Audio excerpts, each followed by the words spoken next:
Colloids, also known as colloidal dispersions, are a type of heterogeneous mixtures. In general chemistry and its course books, it is common to discuss solutions, suspensions, and colloids as three different types of mixtures, where solutions are homogeneous mixtures on a molecular level, while colloids and suspensions are heterogeneous mixtures. In a rough point of view, both colloids and suspensions can be viewed as heterogeneous mixtures in which there are particles dispersed throughout a medium of different type or phase. Or in other words, as heterogeneous mixtures of a dispersed or discontinuous phase and a continuous or dispersing or dispersion phase, such as solid particles dispersed in a liquid. Therefore, while for solutions we have the solution of solutes in solvent with the formation of one new single phase, for colloids and suspension we have dispersion of one phase or more into another without formation of one new single phase.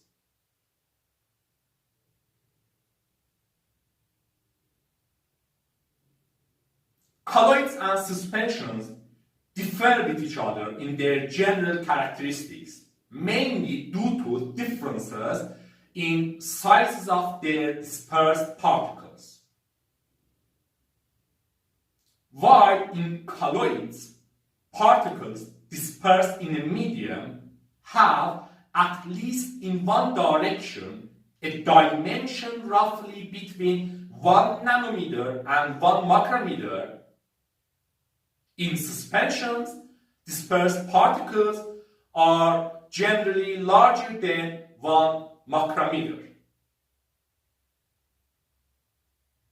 In fact, simply, we can consider that colloids are mixtures between solutions and suspensions, where in solutions all entities are small, for example, smaller than 1 nanometer in all directions, as entities of a solution are ordinary ions or molecules,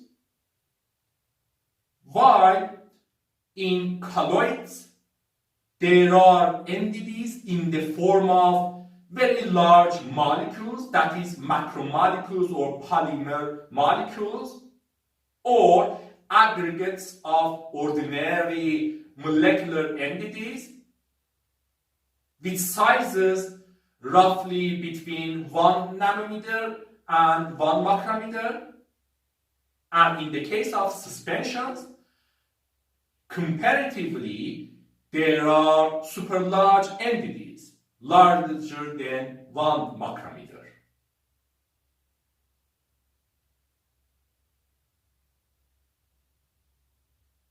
It is also good to note that we can consider heterogeneous mixtures, such as a mixture of different solid objects, which are neither a colloid nor a suspension. It is also useful to consider that AUPAC, in its Gold Book version 2.3.3, considers colloid as a short synonym for colloidal system and defines colloidal as the term which refers to a state of subdivision, implying that the molecules or polymolecular particles dispersed in a medium have, at least in one direction, a dimension roughly between 1 nanometer and 1 micrometer, or that in a system discontinuities are found at distances of that order.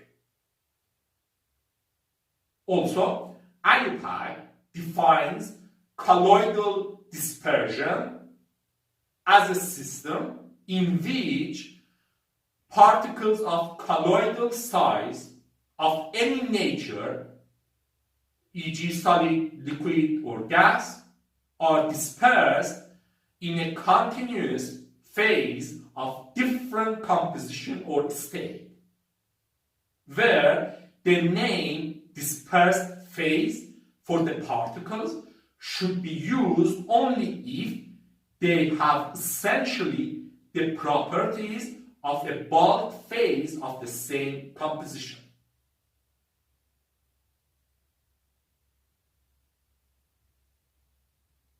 As we can see, in colloids, we have particles of colloidal size, roughly between 1 nanometer and 1 micrometer, dispersed in a continuous phase of different composition or state.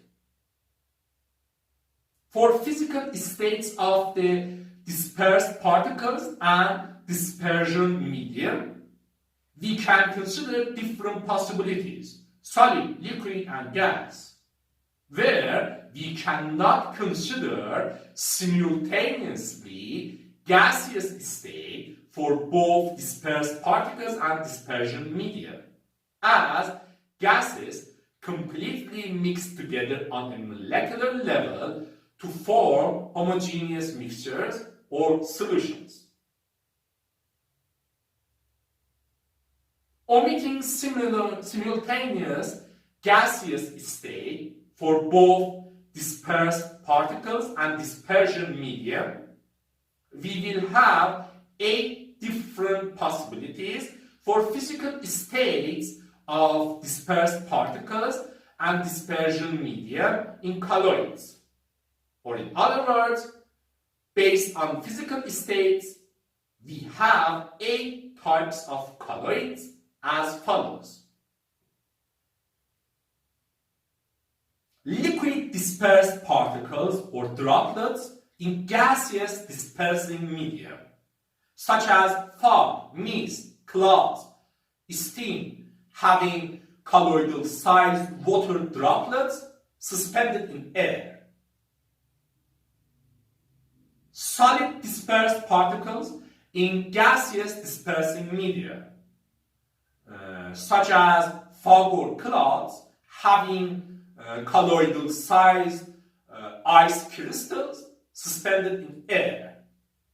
Or as other examples, any air or gas with colloidal sized airborne particulate matter, such as smoke, auto exhaust, airborne viruses, airborne colloidal sized bacteria, airborne colloidal sized dust, etc.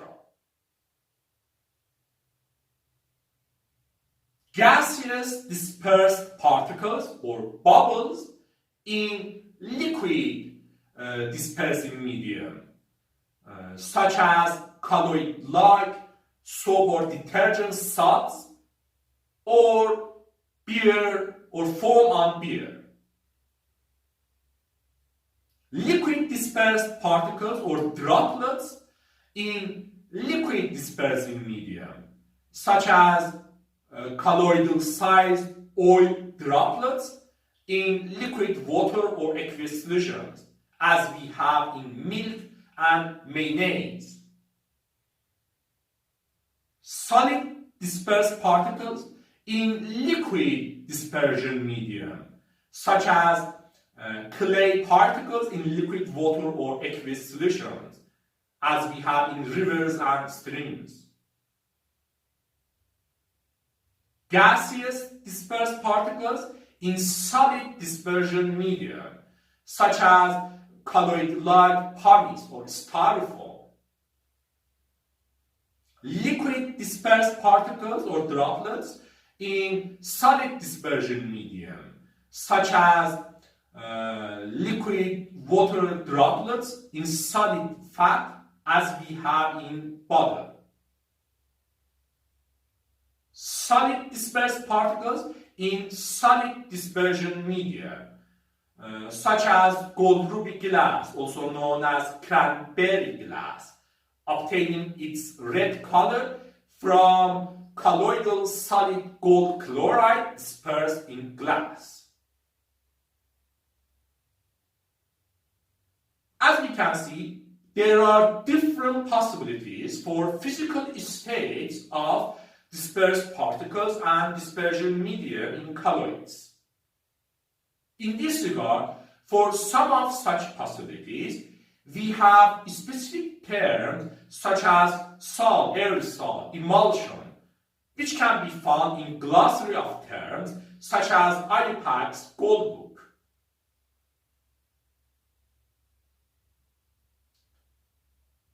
A fluid colloidal system of two or more components is known as a sol, or we have a sol when dispersion medium is a fluid, a gas or a liquid.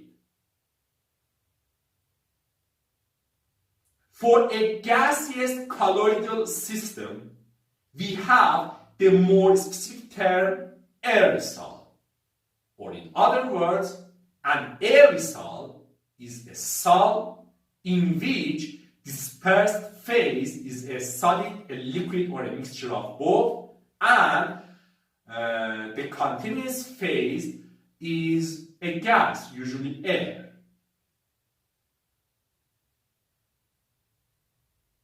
For a fluid colloidal system in which liquid droplets or liquid crystals are dispersed in a liquid, we have the more specific term emulsion.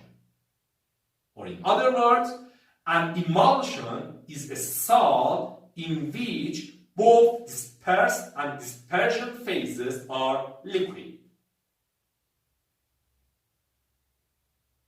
As another more specific term, we have the term cream for a highly concentrated emulsion, formed from creaming a dilute emulsion, where creaming is the macroscopic separation of a dilute emulsion into a highly concentrated emulsion in which interglobular contact is important and a continuous phase under the action of gravitational or centrifugal field. Also, we have the term foam for a dispersed system in which a large proportion of gas by volume in the form of gas bubbles are dispersed in a solid, a liquid, or a gel, where diameter of gas bubbles is generally larger than 1 micrometer, but the thickness of lamellae between gas bubbles is often in the usual colloidal size range. So, not all foams, but foams in the usual colloidal size range can be considered as colloids. As another term, we have the term colloidal suspension for a suspension in which size of particles lies in the usual colloidal range, where a suspension is a liquid in which solid particles are dispersed. In this regard, in general chemistry texts and course books, we may also encounter other terms, such as solid sol for solid dispersed particles in solid dispersion media, or solid emulsion for liquid dispersed particles in solid dispersion media, where such terms are not defined or found in IUPAC's Gold Book or in the glossary of terms, nomenclature in dispersion science and technology, published by US National Institute of Standards and Technology. So we may not use them.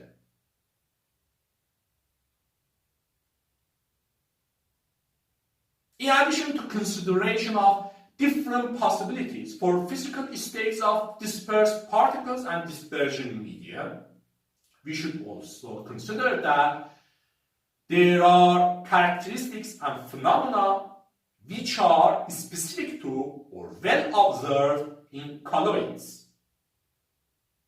Colloids are associated with a state of subdivision in which particles of colloidal size, roughly between 1 nanometer and 1 macrometer, are dispersed in a continuous phase of different composition or state. Colloidal size particles in colloids are neither too small, such as ordinary atoms and molecules or ions, nor too big, like visible particles. And because of size of colloidal particles, there are some phenomena and characteristics which are specific to or well observed in colloids, such as Braniar motion and Tinted effect. Braniar motion is simply the random motion of dispersed particles in a medium due to collisions with the molecules of that medium. ANIPAC, in its Goldbook version 2.3.3, considers Braniar motion as the motion of particles dispersed in a colloidal system, such as an aerosol, caused by collisions with the molecules in the fluid in which particles are embedded. In other words, constituent particles of matter, such as molecules, have thermal energy and move randomly, and as a result, they can collide with other particles, which can cause other molecules and small dispersed particles to move along random pathways or to have rapid changes of speed and direction, where this random motion is termed Braniar motion and is most noticeable for colloidal particles. Colloids are best candidates for Braniar motion, as particles larger than colloidal particle, such as sand particles in a suspension of sand in water, in their case, each dispersed particle experiences many collisions with molecules of the dispersion medium, which cancel each other out in affecting motion of such big heavy particles. So, instead of random motion due to collision with molecules, dispersed particles in suspensions which are larger than colloidal particles experience separation due to the action of gravity, and they settle down or float, causing the suspension to be eliminated. On the other hand, in the case of particles smaller than colloidal particles, or in fact in the case of ordinary molecules and ions, we can discuss about random motions of molecules due to collisions between them as Brownian motion of molecules. But we can assume differences between Brownian motions of molecules and colloidal particles, such as number of simultaneous collisions or amount of cancellation between collisions, and the fact that molecules move anyway, but colloidal particles in a dispersion medium generally obtain their specific random motion as an aggregate or a whole because of collisions with molecules of that dispersion medium.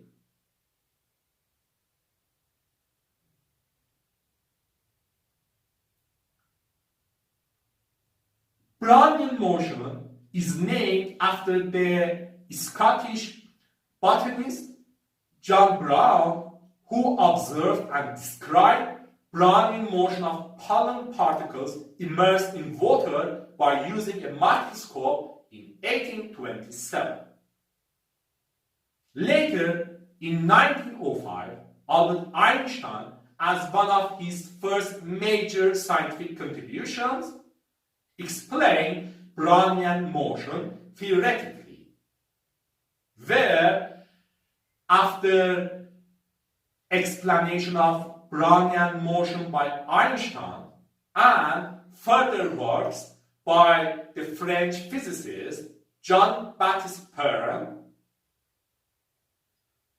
many accepted the molecular nature of matter and the long dispute on the reality of molecules was ended.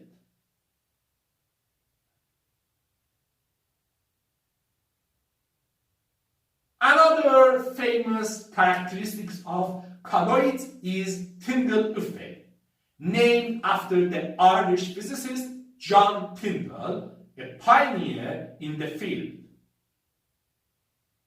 Tyndall effect is light scattering by particles in a colloid or in a very fine suspension, where light scattering by particles is a general term for any process in which a change in direction or energy of an incident radiation is caused by a particle or a system of particles.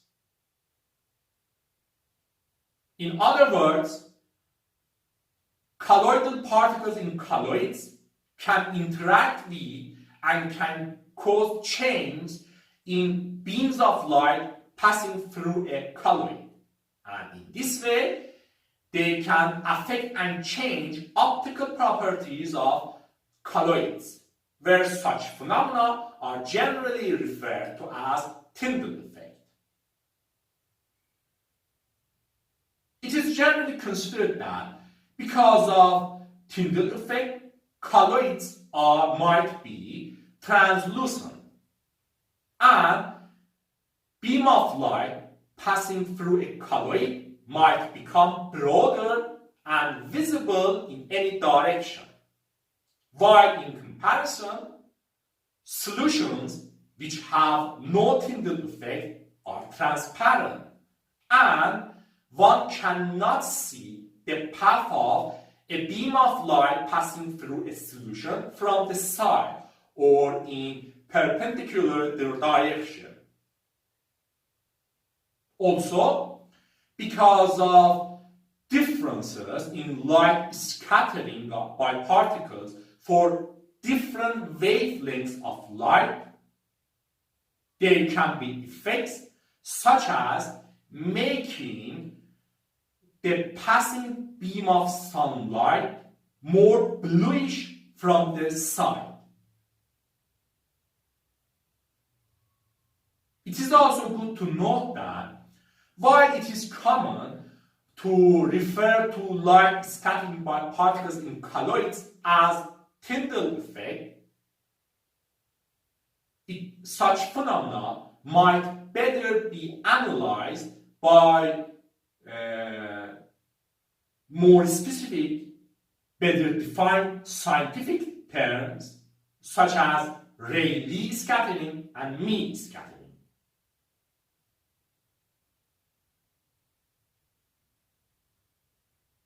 Another important consideration about colloids is their stability. As we know, solutions are stable while suspensions are unstable and susceptible to separation of dispersed particles from the medium of suspension. In this regard, colloids are between solutions and suspensions, as on one hand, colloids might remain stable for long times like solutions, and on the other hand, colloids like suspension might experience separation, might become unstable and experience separation of dispersed particles from the dispersion medium.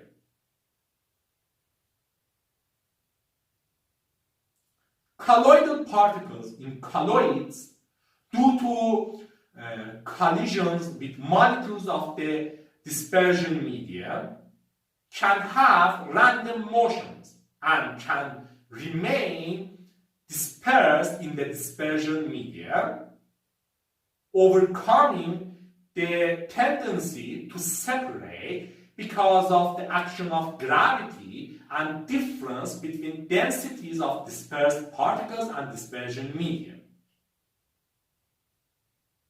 However, colloidal particles in colloids can be susceptible to aggregation and formation of aggregates, where aggregation is a general term for any process by which particles collect to form a cohesive mass or cluster called an aggregate. Or in other words, aggregation and formation of aggregates is related to the phenomenon in which smaller particles stick together to form larger ones. In this regard, in addition to aggregation, we have other similar but more specific terms such as agglomeration, coagulation, and flocculation. When colloidal particles in colloids aggregate and form aggregates, we have increase in their tendency to separate from the dispersion medium. Since by aggregation, colloidal particles become larger and collisions with molecules of the dispersion medium can less affect their motion to help them remain dispersed in the dispersion medium and help them overcome the tendency to separate due to the action of gravity.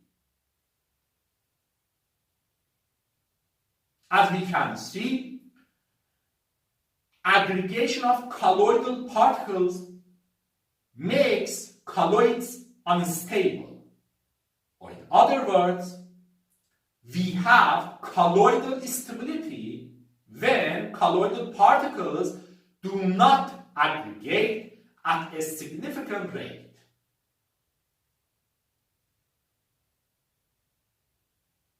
Aggregation and stability of colloids is generally a complex phenomenon.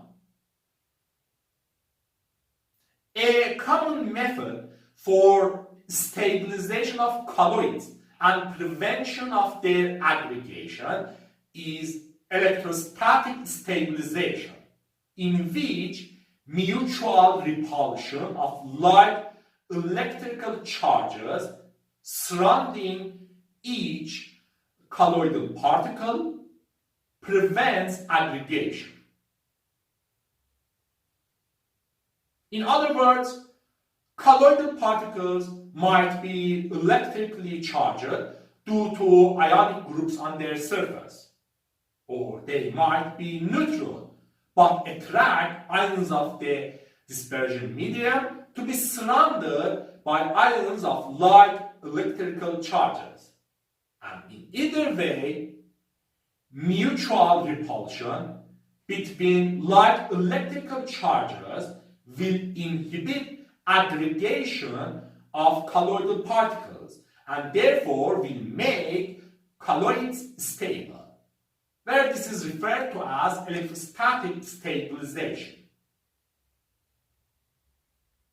For example, colloidal clay particles in streams and rivers can have negative ions surrounding them, where mutual electric repulsion between negatively charged particles can help suspension of colloidal particles in water or can provide them with electrostatic stabilization, which can help rivers in carrying particles and sediments to oceans, but can be a problem for particle removal in water purification.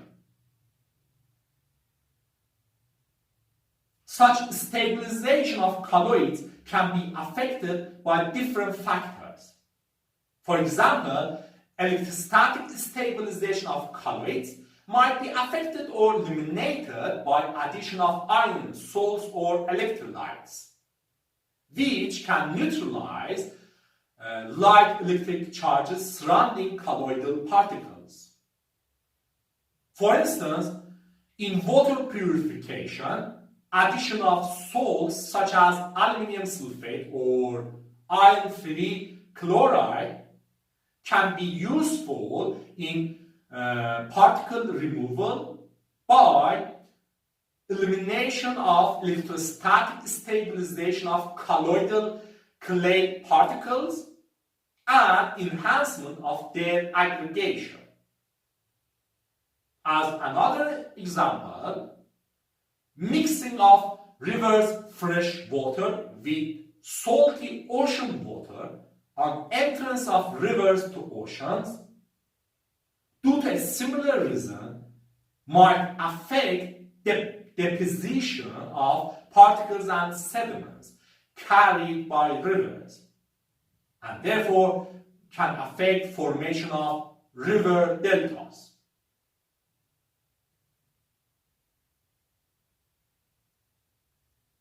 As we can see, colloids have some specific properties. Common specific characteristics or properties of colloids include being a heterogeneous mixture, having a dispersed phase and a dispersion phase with particles of colloidal size roughly between 1 nanometer and 1 micrometer, or a system with discontinuities at distances of that order, having colloidal particle in the form of macromolecules or aggregates of small ordinary molecular entities in the range of colloidal size, where colloidal particles are larger than ordinary molecular entities, but they are small enough to not be seen by naked eye, and also to not be separable by traditional filter paper. But filtration of colloidal particles might be possible by using specific ultra filters or membranes found in animals and plants. As other specific properties of colloids, we can consider Braniar motion, Tinted effect, issues with their stability, possibility of sedimentation, where sedimentation is the separation of a dispersed system under the action of gravitational or centrifugal field according to differences between densities of components. Also, we should consider that because of colloids, phases and substances which are not miscible with each other or which don't dissolve in each other can be mixed in a way somehow resembling solutions in some properties. Furthermore, because of sizes of colloidal particles in colloids can have an excellent high surface to volume ratio. And therefore, in colloids, we have a very large total surface area between dispersed particles and dispersion media, where various phenomena and interactions between molecular entities can happen at the surface of dispersed particles, making colloids excellent candidates for interface and surface chemistry, not only from theoretical perspectives, but also from practical aspects and utilization from daily life applications to cutting-edge technologies.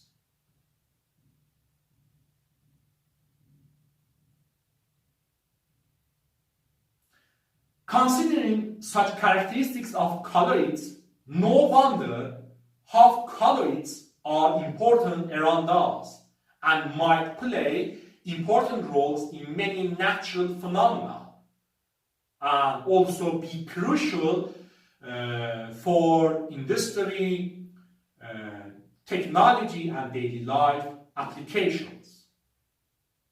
In other words, colloids are important everywhere. Milk, butter, paints, cooking, washing, dyeing, chemical industry, medicine, ceramics, minerals, nanotechnology, biotechnology, etc. And here we can see what colloids are, what properties they have, how abundant they are around us, and how important they can be. This is interesting, isn't it?